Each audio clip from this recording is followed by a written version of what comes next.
he's just had a rough time coming back. That's about Yeah. it.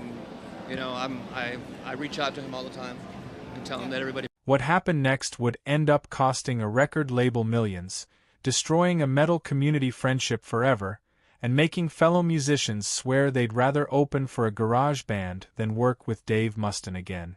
From studio meltdowns to revenge solos, this is the untold story of why Tom Araya and other metal legends refused to work with Dave Mustaine. Dave Mustaine was born on September 13, 1961, in La Mesa, California. His full name was David Scott Mustaine, and he didn't have an easy childhood. Growing up in a broken home with an abusive, alcoholic father, Mustaine found his escape in music. By age 17, he was already playing in local bands, teaching himself guitar techniques that would later define thrash metal. Even as a teenager, his talent was unmistakable. His fingers moved across the fretboard with speed and precision that made other young guitarists stop and stare. While school wasn't always his focus, music definitely was. He spent hours practicing guitar, studying the techniques of hard rock guitarists like Jimmy Page and Ritchie Blackmore. By his late teens, he had developed a distinctive playing style characterized by lightning-fast alternate picking and complex, aggressive riff. This technical proficiency soon caught the attention of the emerging metal scene in California. In 1981, Mustaine's life changed when he joined a new band called Metallica. Lars Ulrich and James Hetfield had placed an ad in a local paper looking for a lead guitarist. Mustaine showed up to the audition with his guitar and no amplifier. According to band lore, he plugged into Hetfield's amp, played a series of solos that left the room speechless, and was immediately invited to join. During his time with Metallica, Mustaine co-wrote several songs that would become metal classics, including The Four Horsemen, originally called The Mechanics, Jump in the Fire, and parts of Metal Militia. His aggressive playing style and intense personality helped shape Metallica's early sound, pushing them toward what would eventually be known as thrash metal. However, Mustaine's tenure with Metallica was both volatile and short-lived. His struggles with alcohol and drugs, combined with a confrontational personality, created tension within the band. The breaking point came in April 1983 when Metallica was in New York preparing to record their debut album Kill 'Em All. After a series of incidents, including a physical altercation with Hetfield, Mustaine was fired from the band. He was woken up one morning, given a bus ticket back to California, and told his services were no longer needed. This dismissal left Mustaine bitter and determined to create something that would outshine his former bandmate. The bus ride from New York to California became legendary in metal circles. It was during this journey that Mustaine reportedly began formulating plans for a new band that would play music even faster and more technical than Metallica. By late 1983, Mustaine had formed Megadeth with bassist David Ellefson. The name itself was a statement derived from Megadeth, a military term for 1 million deaths by nuclear explosion. From the beginning, Mustaine made it clear that Megadeth wasn't just another metal band, it was a vehicle for his revenge against Metallica. Tom Araya, born on June 6, 1961, in Vina del Mar, Chile, had his own path to metal stardom. His family immigrated to the United States when he was 5, settling in Southgate, California. Unlike Mustaine, Araya came from a stable, hard-working family. His father worked at a leather tanning factory, and both parents emphasized the importance of education and hard work. Araya's entry into music came through his older brother, who played guitar and introduced Tom to bands like Black Sabbath and Led Zeppelin.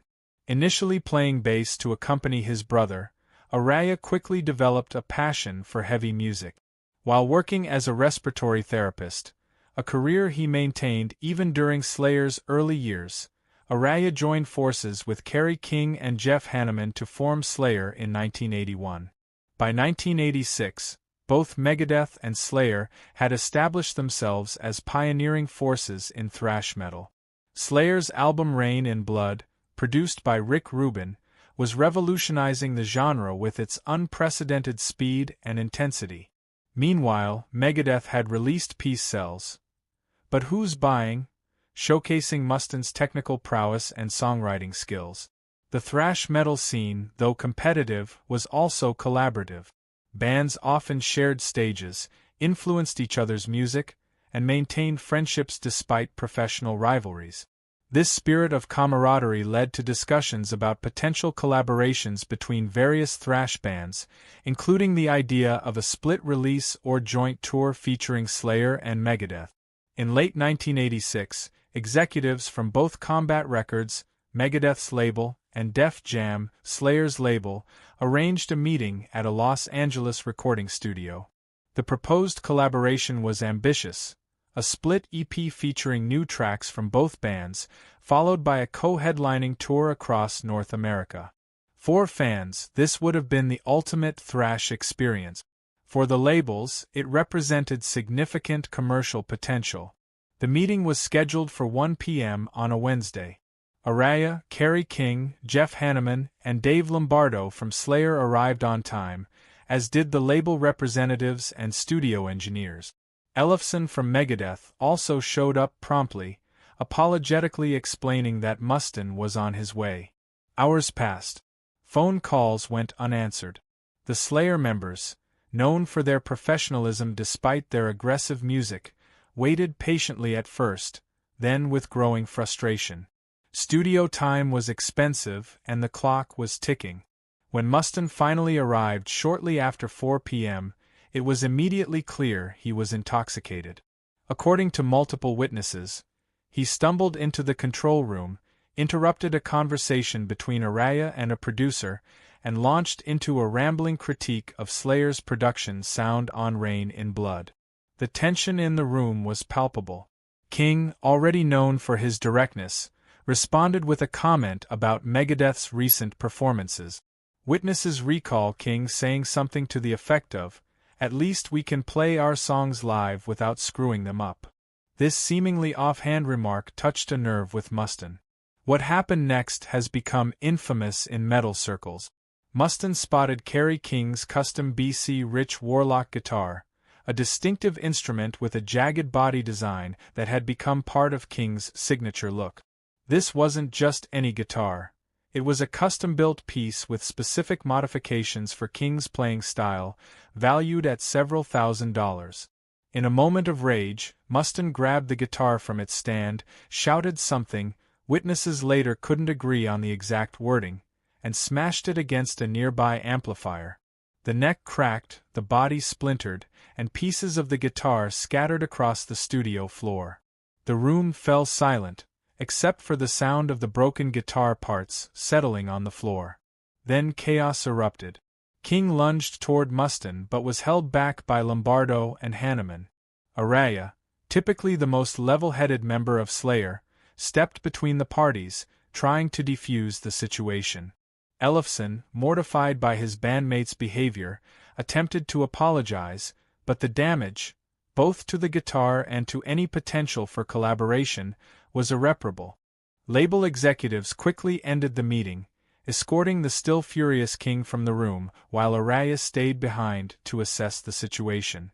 In a 2010 interview that has since become legendary among metal fans, Araya recounted the aftermath.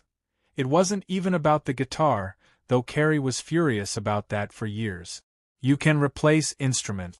It was the disrespect, to Kerry, to all of us, to the people who had set up the meeting, to the fans who would have loved what we could have created together. That's what couldn't be fixed. The fallout from the incident was swift and far-reaching. The planned collaboration was immediately cancelled. Combat Records contemplated legal action against Mustaine for jeopardizing the deal, but ultimately decided against it, fearing negative publicity. Def Jam's Rick Rubin, who had championed the collaboration, was reportedly so disappointed that he vowed never to work with Megadeth. The financial impact was substantial. Industry insiders estimated that the cancelled collaboration and tour represented potential lost revenue of $2 to $3 million, a significant sum in mid-1980s music industry terms. More damaging was the effect on Megadeth's reputation within the tight-knit metal community. Word of the incident spread quickly through the music industry. Other bands became hesitant to share bills with Megadeth, fearing similar unpredictable behavior. Promoters, concerned about the reliability of shows, sometimes required additional guarantees or deposits when booking the band. For Slayer, the incident strengthened their bonds with other thrash bands. Araya, King, Hanneman, and Lombardo maintained close relationships with members of Metallica, Anthrax, and Exodus. These connections would later facilitate collaborations like the Clash of the Titans tour in 1990 and 1991, which notably did not include Megadeth on its European leg. Throughout the late 1980s, Mustaine's reputation as difficult to work with continued to follow him. Despite Megadeth's growing commercial success with albums like So Far, So Good, So What, 1988, and Rust in Peace, 1990, many in the music industry kept their distance from frontman Dave Mustaine. The divide between Megadeth and other thrash bands became especially clear in 1991 during the legendary Clash of the Titans tour, which featured Slayer, Anthrax, and Metallica. Though Megadeth was eventually added to the North American leg of the tour, interactions between the bands were strained. Slayer guitarist Kerry King, known for his bluntness, famously said he'd rather open for a garage band than share a stage with Mustaine, a quote that only deepened the public perception of an ongoing feud. The tension wasn't just professional. Personal animosity between Mustaine and members of Slayer, particularly Tom Araya and King, lingered for years. The bands were often scheduled on different days at festivals, and backstage encounters were cold and brief. Araya, though less vocal than King, kept his distance and spoke only sparingly about the situation, attributing the difficulty to differing approaches to music and professionalism. Meanwhile, Mustaine's battles with addiction during the late 80s and early 90s fueled erratic behavior and constant lineup changes within Megadeth. The story might have ended as just another rock feud, but both parties evolved in the decades that followed. The rise of grunge in the mid-90s changed the metal scene, prompting Megadeth to explore more radio-friendly sounds in albums like Countdown to Extinction, 1992, and Euthanasia, 1994, while Slayer stayed true to their thrash root. In 2002, Mustaine suffered a serious arm injury that nearly ended his career. During recovery, he embraced sobriety and Christianity, gaining a new perspective on past conflict. Araya, too, dealt with physical setbacks, including neck surgery in 2010, prompting reflection on his legacy. A turning point came at the 2004 Download Festival in England when members of both bands were seen conversing backstage, marking their first civil interaction in nearly 20 years.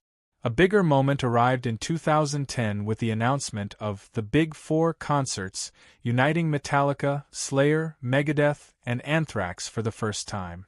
While behind-the-scenes relations remained professional rather than friendly, the mere collaboration was historic, culminating in a massive show at Yankee Stadium. Later interviews showed growth. Araya acknowledged that though he and Mustaine would never be close, he respected Dave's perseverance. Mustaine, in turn, took accountability for his past, attributing much of his behavior to addiction. "I burned a lot of bridges," he admitted in a 2016 Rolling Stone interview. "Some have been rebuilt, others probably never will." The Megadeth-Slayer feud highlights more than just clashing egos. It reflects the volatile pressures of the 1980s metal scene, where young musicians were suddenly thrust into fame and influence. Araya remained grounded throughout Slayer's career, even continuing work as a respiratory therapist, while Mustaine's story became one of redemption. In 2019, when Slayer retired, rumors swirled about a final collaboration with Megadeth, but it never materialized, though a brief and reportedly cordial private conversation between Araya and Mustaine hinted at closure. Today, both artists are legends. Slayer ended their near four-decade run in 2019, and Megadeth continues to tour under Mustaine's leadership, despite health challenges like his 2019 throat cancer battle. For fans, their feud is now part of metal folklore, a reminder of how personal conflict can shape musical legacies, and how time can soften even the deepest rift. As both men move through their 60s, the fire of youth has given way to reflection. The broken guitars, cancelled tours, and awkward encounters have all become threads in the larger narrative of thrash metal. As Araya put it in 2020, we made different choices, took different paths, but we were both there at the beginning of something important that connects us, whether we like it or not. That shared legacy, forged in sound and tested by struggle, remains their most enduring collaboration.